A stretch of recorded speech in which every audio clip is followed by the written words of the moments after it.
Salam, əziz abituriyentlər. Bugün sizlə belə bir sual izahına baxacağıq. Deməli, x oxu üzrə hərəkət edən A, B və C cisimlərinin koordinatının zamandan asılılıq qrafiki verilmişdir.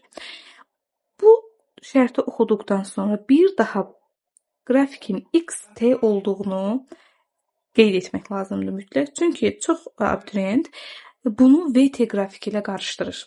Baxın, xt qrafiki, yəni koordinat zaman qrafikidir. Və xt qrafikinə əsasən biz hansı mülahizənin doğru olmadığını müəyyən etməliyik. Bunun üçün gəlin ilk öncə hər bir cisim üçün biz sürətləri müəyyən edək. Məsələn, başlayıram A cismindən. A cisminin sürətinin proyeksiyasını tapmaq istəyirəmsə, baxıram A cisminin ilkin koordinatına. Haradan başlayıb? 10 koordinatından başlayıb. Hara gəlir? Deməli 4 saniyə ərzində gəlir hara? 20 koordinatına. 4 saniyə ərzində.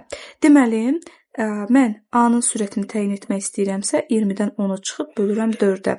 Deməli, 10 böl 4 olacaq 2,5 metr böl saniyə. Daha sonra B-nin sürətinin proyeksiyasını tapmaq istəyirəm. B-nin sürətinin proyeksiyasını tapmaq istəyirəmsə, onun da ilkin koordinatı 10-dur. 4 saniyə ərzində hara gəlib? -10-a. Deməli, mən onun sürətinin proyeksiyasını tapmaq istəyirəmsə, -10-dan çıxıram 10-u, bölürəm 4-ə. Yəni, -20-ni bölürəm 4-ə, o da -5 metr böl saniyə edəcəkdir. Daha sonra S-ni müəyyən edək, S-nin sürətinin proyeksiyasını müəyyən edək. 0-dan başlayıb 4 saniyə ərzində hara gəlib? -20 koordinatına. Onda onun üçün yazacağam. -20 çıx 0 böl 4. Olacaq. -20 böl 4 bərabərdir. -5 metr bölünsün saniyə. Belə, artıq biz sürətlərin proyeksiyalarını müəyyən etdik. İndi mülahizələri oxuyaq. Birinci mülahizəmizdə deyir ki, B cisminin sürətinin modulu A cisminin sürətinin modulundan böyükdür. Modul qiymət deməkdir, ədədi qiymət deməkdir.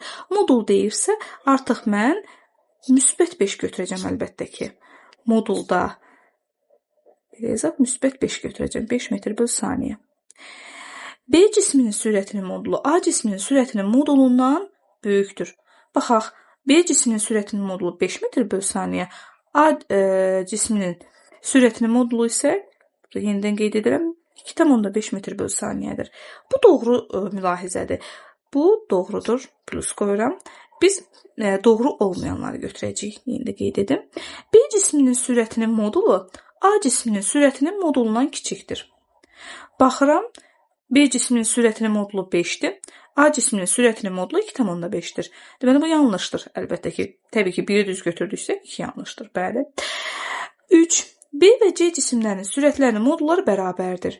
C cisminin sürətinin modulu 5 metr böl saniyədir. Bəli, haqlıdır, doğrudur. B və C cisimləri arasındakı məsafə hər an sabitdir. Burada diqqətli olaq. B cismi də, C cismi də hər saniyədə 5 metr gedirlər. 1 saniyədə 5 metr gedirlər. Bərabər sürətlə hərəkət edirlər və onları qrafikindən də görmək olar ki, baxın, xəttlər paralelliyini qoruyub saxlayır. Bərabər sürətlə hərəkət edən cisimlər öz aralarındakı məsafəni qoruyub saxlayırlar. Bu da doğrudur. B cismi ilə C cismi eyni istiqamətdə hərəkət edir. Qrafikə fikir versək, hər iki xətt aşağı düşdüyü üçün, yəni x oxunun əksinə gedir. X oxunun əksinə və hər ikisi eyni istiqamətdə olacaqdır. Və doğrudan da biz bayaq proyeksiyadan da gördük ki, hər ikisinin sürətinin proyeksiyası mənfidir. Deməli, hər ikisi x oxunun əksinə gedir. Bəli, eyni istiqamətdə hərəkət edirlər. Deməli, bu da düzdür. B cismi ikinci saniyədə istiqamətini dəyişmişdir.